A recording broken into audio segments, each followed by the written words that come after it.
समस्या निवारणासाठी service manual wiring सर्व्हिसाचा वापर करून सर्किट तपासण्याबद्दलच्या या सत्रात आपले स्वागत आहे। या सत्राच्या शेवटी आपण हे करण्यास सक्षम असाल: फ्लॅशर सर्किटमधील समस्या निवारणाचे निदान करणे, चार्जिंग सर्किटमध्ये समस्या निवारण कार्यान्वित करणे, चार्जिंग सर्किटमधील समस्या निवारण तपासणे। आवश्यक टूल्स, उपकरणे आणि सामग्री: धावत्या अवस्थेत असलेले वाहन, trainees toolkit, multimeter, cotton waste, hydrometer, high rate cell tester. हा विषय वाहनामधील महत्त्वपूर्ण विद्युत घटकांची सखोल तपासणी आणि दुरुस्तीवर लक्ष केंद्रित करतो। आम्ही समस्या निवारण प्रक्रियेपासून सुरुवात करू। बॅटरीचे सेल व्होल्टेज योग्य व्होल्टेज असल्याची खात्री करण्यासाठी हाय रेट डिस्चार्ज टेस्टर वापरून प्रक्रिया सुरू करा। पुढील चरण म्हणजे हायड्रोमीटरचा वापर करून बॅटरीचे विशिष्ट गुरुत्वाकर्षण तपासून त्याची स्थिती तपासणे। बॅटरी तपासणी पूर्ण केल्यानंतर पुढील कार्य म्हणजे वाहनाचे फ्यूज चांगल्या स्थितीत आहेत की नाही याची खात्री करण्यासाठी त्यांची तपासणी करणे। या व्यतिरिक्त बल्ब तपासा आणि आपल्याला जोडलेले किंवा जळालेले काही आढळल्यास ते बदलून घ्या। पुढे जाताना पुढील चरण म्हणजे फ्लॅशर सर्किटची संपूर्ण तपासणी करणे। वाहनाच्या वायरिंग डायग्रामचा संदर्भ घ्या आणि फ्लॅशर सर्किटशी संबंधित सर्व कनेक्शनची तपासणी करा। व्होल्टेज मीटरचा वापर करून फ्लॅशर युनिट टर्मिनल बी मध्ये ग्राउंडच्या तुलनेत योग्य बॅटरी व्होल्टेज आहे की नाही हे तपासावे। पुढे फ्लॅशर युनिट टर्मिनल बी आणि एल एकत्र कनेक्ट करा। नंतर डायरेक्शन सूचक स्विच ऑपरेट करा। जर या चाचणी दरम्यान फ्लॅशर लॅम्प पेटला तर तो सदोष फ्लॅशर युनिट दर्शवितो, ज्यास बदलण्याची आवश्यकता आहे।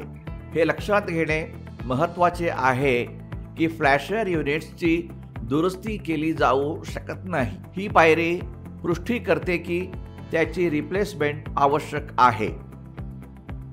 पुढील विषय ज्यावर आम्ही चर्चा करणार आहोत तो म्हणजे फ्लॅशर स्विच तपासणे। पहिली पायरी म्हणजे फ्लॅशर स्विचला वायर घट्ट जोडलेल्या आहेत की नाही हे तपासणे।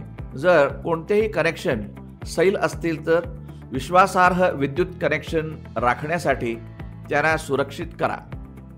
स्विच खराब किंवा तुटलेला आढळल्यास नवीन स्विच बदलून घ्या। या व्यतिरिक्त फ्यूज्ड फिलामेंट्स किंवा कॅप किंवा कॉन्टॅक्ट पॉइंटचे कोणतेही नुकसान होण्यासाठी बल्ब तपासा, कारण खराब झालेल्या बल्बामुळे विद्युत समस्या उद्भवू शकतात आणि योग्यरित्या दुरुस्त केल्या पाहिजेत। बॅटरीपासून वायर फ्यूजशी कनेक्ट करा। पुढील चरण म्हणून फ्यूजपासून वायर फ्लॅशर युनिट बीच्या टर्मिनलशी कनेक्ट करा। फ्लॅशर युनिट एल टर्मिनलपासून वायर टू वे स्विचशी कनेक्ट करा। कनेक्शन सुरू ठेवा आणि डॅशबोर्डमधील पायलट दिव्यापर्यंत पीच्या टर्मिनलपासून वायर शोधा। स्विचपासून डाव्या फ्रंट लॅम्पकडे आणि उजव्या मागच्या दिव्याकडे वायर देखील शोधा। मजकूर विषय चार्जिंग सर्किट समस्या निवारण आहे। इग्निशन चालू करा आणि बॅटरी चार्जिंग इंडिकेटर दिवे चालू आहेत की नाही हे तपासा। इंजिन सुरू करा आणि इंजिनचा वेग 2000 RPM पर्यंत वाढवा। चार्जिंग इंडिकेटर लाईट बंद आहे की नाही याची पडताळणी करा। चार्जिंग इंडिकेटर लाईट चालू राहिल्यास खालील समस्या निवारण चरणांचे अनुसरण करा। चार्जिंग सर्किट फ्यूज तपासा। फ्यूज ठीक असेल तर चार्जिंग इंडिकेटर बल्बची स्थिती तपासा। जर बल्ब फ्यूज्ड गेला असेल किंवा खराब झाला असेल तर गरज पडल्यास बल्ब बदलून घ्या.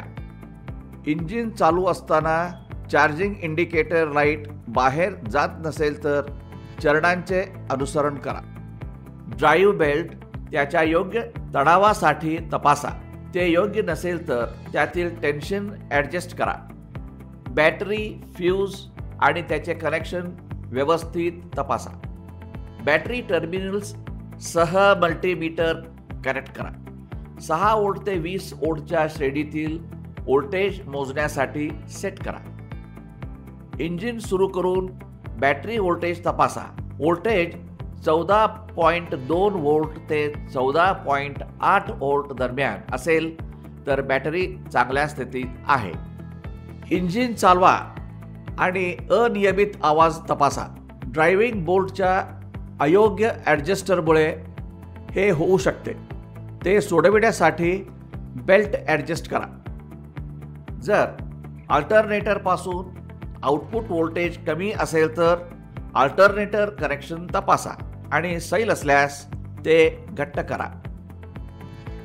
जर रेग्युलेटर घाणेरडा असेल तर तो साफ करा आणि सदोष असल्यास रेग्युलेटर बदलून घ्या. रेक्टिफायर शॉर्ट असल्यास ते बदलून घ्या. पुढे चर्चा करूया की व्होल्टेज रेग्युलेटर हाय चार्जिंग आहे की ओव्हर चार्जिंग.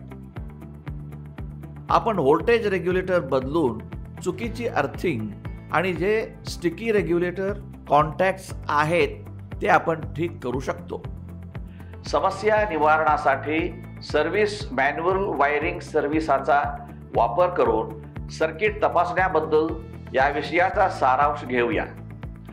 आम्ही वाहनामधील महत्त्वपूर्ण विद्युत घटकांचे निराकरण कसे करावे यावर चर्चा केली आणि नंतर आम्ही फ्लॅशर सर्किटवर चर्चा केली. वाहनाच्या मेकॅनिकल एनर्जीचे इलेक्ट्रिक एनर्जीत रूपांतर करण्यासाठी अल्टरनेटरचा वापर केला जातो.